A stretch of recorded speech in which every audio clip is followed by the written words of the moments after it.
అందరికీ నమస్కారం. అమ్మ మాట అమ్మాయి బాట ఛానల్కి స్వాగతం. మీ ఉపచేతన మనస్సు యొక్క శక్తి, the power of your subconscious mind. చివరి వరకు వినండి, లైక్ చేసి షేర్ చేయండి, మధ్యలో స్కిప్ చేయకండి. స్కిప్ చేస్తే మనకి అసలు పాయింట్లు అర్థం కాదు. మొదలు పెట్టుకుందామా? క్షమాపణకు సాయపడే సాధనాల సారాంశం. 1. దైవం లేదా జీవితం వ్యక్తులను గౌరవించే అంశం కాదు. జీవితానికి పక్షపాతం ఉండదు.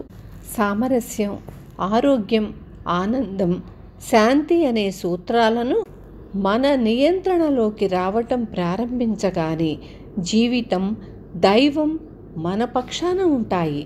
2. దైవం కానీ జీవితం కానీ ఎప్పుడూ వ్యాధులను, అనారోగ్యాలను, ప్రమాదాలను, కష్టాలను పంపవు. అవన్నీ మనం చేసిన వ్యతిరేకమైన ఆలోచనల ఫలితం. మనం ఏదైతే నాటామో దాని ఫలితమే మనకు దక్కుతుంది. 3. దేవుడి గురించి మనకున్న అభిప్రాయమే మన జీవితంలో అన్నింటికన్నా ముఖ్యము. ప్రేమే దేవుడని మనం నిజంగా నమ్మితే మన సబ్కాన్షియస్ మైండ్ ప్రతిస్పందించి లెక్కలేనన్ని వరాలను మనకిస్తుంది. దేవుడి ప్రేమలో నమ్మకం ఉంచాలి. 4. జీవితానికి, దేవుడికి మన మీద కక్ష ఉండదు. జీవితం ఎప్పుడూ మనల్ని తిరస్కరించదు. మన చెయ్యి కోసుకుపోతే జీవితం ఆ గాయాన్ని నయం చేస్తుంది. మనం వేలు కాల్చుకుంటే జీవితం మనల్ని క్షమిస్తుంది.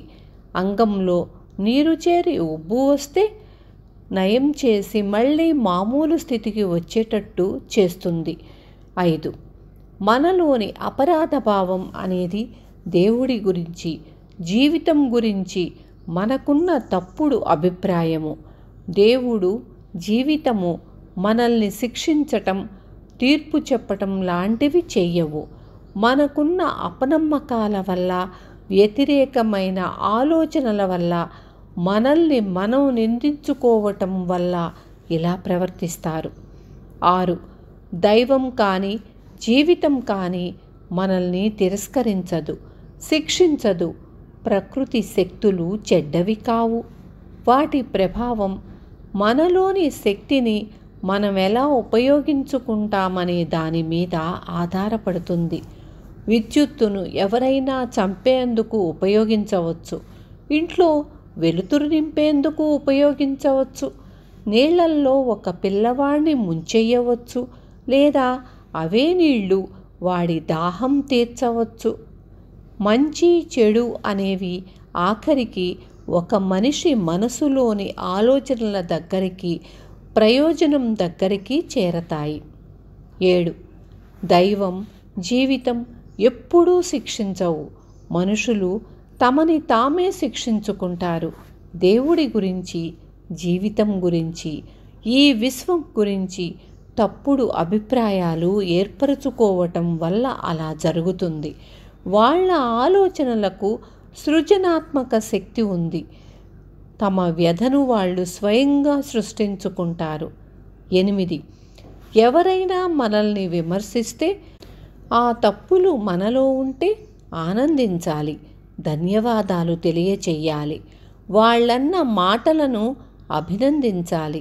మనలోని ఆ తప్పును సరిదిద్దుకోవడానికి ఇదొక అవకాశాన్నిస్తుంది. 9. మన ఆలోచనలు, ప్రతిక్రియలు, భావోద్రేకాలు మన అదుపులోనే ఉన్నాయని తెలుసుంటే మనము విమర్శలకు బాధపడము. దీనివల్ల అవతలి వ్యక్తిని ఆశీర్వదించే అవకాశం దొరకటమే కాక మనల్ని మనం ఆశీర్వదించుకున్నట్లవుతుంది. 10. మనము మార్గదర్శనం కావాలని, పనులు సరిగ్గా చేసే దారి చూపమని ప్రార్థించినప్పుడు మనకి ఏ సమాధానం దొరికినా స్వీకరించాలి. అది మంచిదని, చాలా మంచిదని గ్రహించాలి. అప్పుడిక మన మీద మనకు జాలి కలిగేందుకు, విమర్శించుకునేందుకు, ద్వేషించేందుకు కారణమేమీ కనిపించదు. 11. మంచి చెడు అంటూ ఏమీ లేదు. ఆలోచనలే వాటిని అలా తయారు చేస్తాయి. తిండి, లైంగిక అనుభూతి, సంపద, నిజం చెప్పటం అనేవి కావాలని అనుకోవటం తప్పు కాదు. ఆ తీవ్రమైన కోరికలను, కాంక్షలను మనం ఎలా వాడుకుంటామనేదే ముఖ్యం. మనము తిండి తినాలని కోరుకోవటం సబబే, కానీ ఒక రొట్టె కోసం ఎవరినైనా చంపటం అనేది తప్పు. 12. ద్వేషం, పగ, చెడు కోరటం, శత్రుత్వం లాంటివి చాలా వ్యాధులకు దారితీస్తాయి. ప్రేమను, జీవితాన్ని, ఆనందాన్ని, సద్భావాన్ని ప్రవహింపచేసి మనకి హాని చేసిన వాళ్లను కూడా క్షమించి మనల్ని మనం క్షమించుకోవాలి. మన మనసులో వారిని కలుసుకొని వాళ్ళ పట్ల మనలో ఎలాంటి ఉద్రేకమైన భావాలు లేవని తెలుసుకునేదాకా అలా కొనసాగించాలి. 13. క్షమించడం అంటే త్యాగం చెయ్యటం, ఇవ్వటం. ప్రేమ, శాంతి, ఆనందం, జ్ఞానం పంచాలి. అవతలి వ్యక్తికి జీవితంలోని మంచినంతా ఇవ్వాలి. మన మనసులో ఆ వ్యక్తి పట్ల చేదుభావం పోయేదాకా అలా చెయ్యాలి. క్షమాపణకు ఇదే తుది పరీక్ష. 14. సంవత్సరం క్రితం మన దవడలో నొప్పి ఉంది. ఆ నొప్పి గురించి ఇప్పుడు మనల్ని అడిగితే మనం ఏమంటాము? లేదనే అంటాము. అలాగే మనకెవరైనా బాధ కలిగించి ఉంటే, మన గురించి అబద్ధం చెప్పి నీచంగా మాట్లాడి ఉంటే, మన గురించి అంతా చెడే చెప్పి ఉంటే, అప్పుడు ఆ వ్యక్తి గురించి మన ఆలోచనలను వ్యతిరేకమైనవిగా ఉంటాయా? అంటే మనం ఇంకా క్షమించలేదన్నమాట. ద్వేషం తాలూకా మూలాలు ఇంకా మన సబ్కాన్షియస్ మైండ్లో ఉన్నాయి.